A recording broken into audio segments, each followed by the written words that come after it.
Welcome back to the Metro on WDET. I'm Robin Vincent. Detroit has been fighting for a population comeback. Under Mayor Mike Duggan, the city has challenged the U.S. Census Bureau multiple times, arguing that Detroit has been repeatedly undercounted. Last week, the mayor struck a different tone. New data shows Detroit gained more than 6,800 residents between 2023 and 2024. The city's population now tops 645,000. That's an increase of about 25,000 people over the last 3 years. It's a sign of progress. But why is population growth such a priority for city leaders? And what will it take to keep that momentum going? To help us unpack all of that, we're joined by Ashley Williams-Clark. She's Vice President of Detroit Future City, and she directs the Center for Equity, Engagement, and Research there. Ashley, welcome to the program. Hi, thank you for having me. So what was your first reaction when you saw this population increase? I think us, along with many others, are excited by seeing this positive movement. You know, last year we saw that first increase, and that was just 1 point. And as we talk about data, you need 2 points to make a trend. And so this is seeing this continuation of the trend. We are excited to see that progress, and we'll be excited to see how that continues to grow.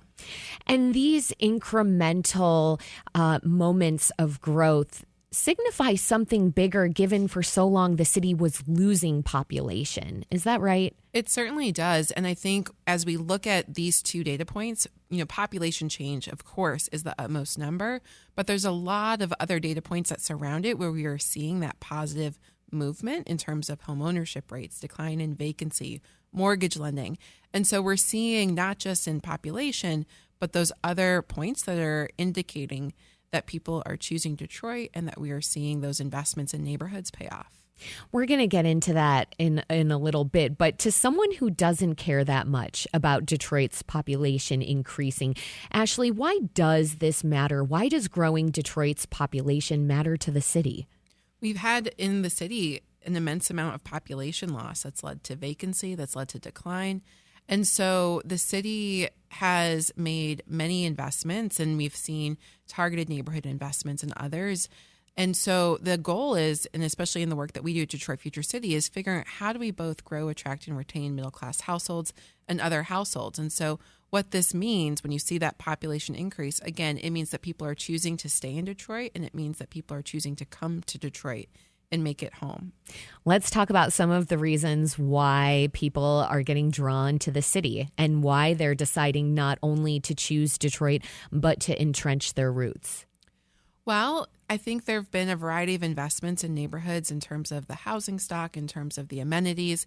And as we look at to some of the strategies for how do you make those investments, we've seen, you know, across the city, and as we talk about population growth, that there have been investments not just in downtown and midtown, but you're seeing investments in other neighborhoods as well. And that's reflected in some of the population numbers that we see, not just from the current population estimate, which is the overall city number, but from previous research that we've done, we've seen that those increases in population are happening in about a quarter of the neighborhoods in the city. And so what that means is those neighborhood investments in terms of investing in a diversity of housing, investing in businesses, amenities are paying off. So now we're seeing the success, the wild success really of Midtown, of downtown, starting to stretch into these other neighborhoods. I mean, I think about, I live on the east side, and I just was seeing a lot of trees being planted over on McClellan Street. I notice all the time that there are speed bumps everywhere I'm driving, right? And these are efforts to make some of these neighborhoods places where people want to be. And I've noticed that there seems to be a lot of pride in terms of people trying to keep their homes up and to make their streets more beautiful. Can you talk a little bit more about that? Well, certainly. I think as we think about strategies in particular for growing the middle class and growing households in Detroit, neighborhoods play a crucial role in that. You want to create places where everybody can thrive, where legacy Detroiters and newcomers can all find a home, where people of a variety of stages of life, whether that's starting a family or elderly or young people, can find a place within the city. So that means that you have to be investing in the infrastructure that you're talking about, climate resilient infrastructure that can help us withstand weather events, having a diversity of housing at a variety of income levels, all play that role in creating those neighborhoods that will attract folks. Can you explain for folks what that actually means, climate resilient homes and infrastructure? Because that's a term we've been throwing around a lot, but I'm not sure that it's well known enough. Certainly. So as we think about major weather events that have happened in Detroit, those have had catastrophic impacts on households in terms of flooding and others. And there's infrastructure that exists that led to that.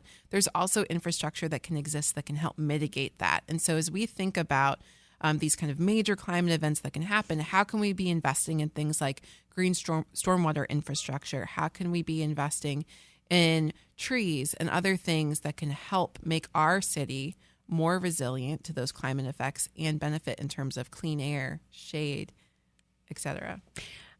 I mean, there are things that a city can do to bring people in that we've been talking about. I mean, other things they can do is create a business-friendly environment where people want to work. We know Mayor Duggan has been focused on that, certainly.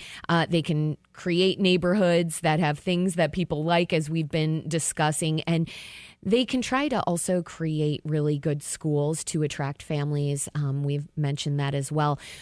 Of all the things we've been discussing, is there one that's more important than others? I don't think there's one that's more important than others. I think we have to look at these as a set of interconnected issues and challenges that we do need to address. We know we need to address housing a diversity of price points. We know we need to address education so that we have the ability to create and invest in our young people who are also the future of our workforce, but that also schools play a critical role in where families choose to live and how they choose to live. And so all of those things create a place, they create a home, they help inform why you choose where you want to live. And if we are ignoring any of those aspects of what makes a neighborhood and what makes a community, then we're not thinking comprehensively about those places and how people make the choices that they do. It really illustrates how this is such a huge undertaking and how this work is so multifaceted. And that is growing and developing a city where folks truly want to live and stay. We're talking about Detroit's growing population. Our guest is Ashley Williams-Clark. She's Vice President of Detroit Future City and Director of the Center for Equity, Engagement, and Research there. Now, at a recent press conference on the rise in population, Mayor Duggan spoke about not having enough families with kids moving to Detroit. We still have issues with the schools that Dr. Vitti and the school board are working on, that we are not getting the families with children coming back at the numbers that we want. It tends to be 1 or 2 adults, or we get a fair number of families with 2 and 3 and 4-year-olds. Ultimately, the future of this city depends upon those families wanting to stay here and send their kids to the schools. Ashley, how much of city population growth does depend on young families moving to the city? Well, what I can say is that we know that part of the population loss that we've seen is in part driven by decreases in household size. And so the number of households we have hasn't changed drastically. It's that they're getting smaller. So I think the point about needing to think about strategies for families and what attracts families, to your point, education is critical. Access to jobs, access to family-sustaining wages is an important component of that as well. What are the implications for the city if young people continue to move to Detroit, let's say, but not families or people with kids? Well, I think as you think about the housing that we have, as you think about the city that we have, you want to have people at all stages of life, from young people to families to elderly. The key is, how do you create a place for all of those folks? And so it's important as we think about households and when you think about families, we want to stem the loss of families out into the region or to other areas, because families are going to make the best choice for them and for their kids. And so we need to be making those investments in education and in neighborhoods that are safe and that have walkability and other things like amenities that would be attractive to families to be able to help increase that population. Right. The ideal scenario is that folks are looking at Detroit and saying, I want to raise a family here. And they're not thinking, I have to go into the suburbs to do that. And that actually has me thinking about something, Ashley. I'm wondering, how much is Detroit in competition with suburban cities? That is, should we view this population increasing game as one that's competitive, where the city wants to outgrow its neighbors, or should we view it as collaborative, where the more the city grows, the more the suburbs will be likely to as well? I mean, is that even, a possible scenario to think about? I think certainly. I think we have to think about it collaboratively. I think it's imperative for the city and the region. It's not a zero-sum game. And if we think about that in that manner, it won't benefit our entire region. So the region needs a thriving Detroit, and Detroit needs a thriving region. And so when we do our work, we always look at Detroit in the context of the region. Because if the region is thriving, but Detroit isn't, then that's impacting the economic power of our entire region and the well-being of residents. And so I think that the region only stands to gain from the success of Detroit, and we can leverage that momentum across the entire area. How do we make it more collaborative, though? So it's not necessarily Detroit versus everybody, i.e. Detroit versus the suburbs. I think by nature of making investments in Detroit, it'll be helpful in terms of attracting jobs, in terms of attracting jobs that pay middle class and higher wages. If we think about jobs that Detroiters can access that aren't just for folks coming in from other places, but really jobs for Detroiters as well, that will be beneficial for the entire region in terms of the economic power of what we've created. But to do that, it does require that collaborative approach. And there are examples of that. We have the Global Epicenter for Mobility, regional collaboration, and others of where we are trying to think about the region as a whole and how we can make sure that everybody is part of that economic growth that we are seeing in other places. What would you say are the biggest obstacles to getting there, to growing the city's population right now? So I think it's not necessarily the challenges, but what are continuing to be the opportunities. We know as we think about growing the neighborhoods, we have to be thinking, as we talked about previously, about housing. What's the quality of our housing stock? What's the diversity of our housing stock? We have to be thinking about education, to your point. How do we increase the educational outcomes for kids? How do we also think about the infrastructure that connects those places and makes them successful? Sidewalks, walkability. How do we also think about job opportunities? So all of these things are interconnected, and we need to be thinking about tackling it from multiple angles so that we are creating those places where people say, hey, I could see myself raising my family here. I can see my multi-generational family here. And so that requires some strategic investments in neighborhoods, as well as thinking comprehensively about how you make those investments. Ashley, before we let you go, I mean, one obstacle that comes to mind for me is the fact that Detroit has a high concentration of poverty, especially compared to neighboring Midwest cities. I'm thinking about Minneapolis or Columbus, Ohio. How much can a city actually do to attract people here? I think a city can do a lot, but the city can't do it alone.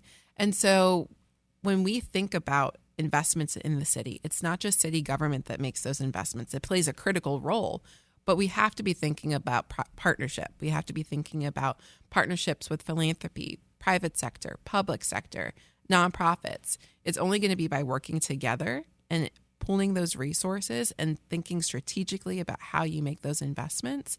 And at the root of it, ensuring that legacy Detroiters are part of those conversations and are helping to inform that vision for our neighborhoods and our strategy.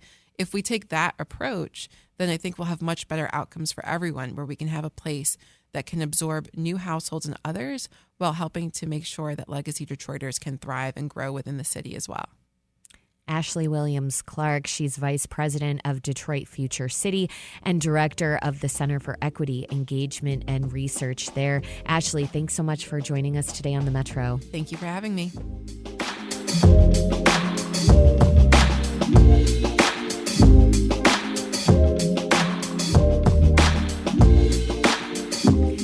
Coming up, Trump's threatening Walmart over rising prices just as economic confidence keeps sinking. A new University of Michigan survey reveals just how uneasy Americans are feeling. That's up next here on the Metro. Stay with us.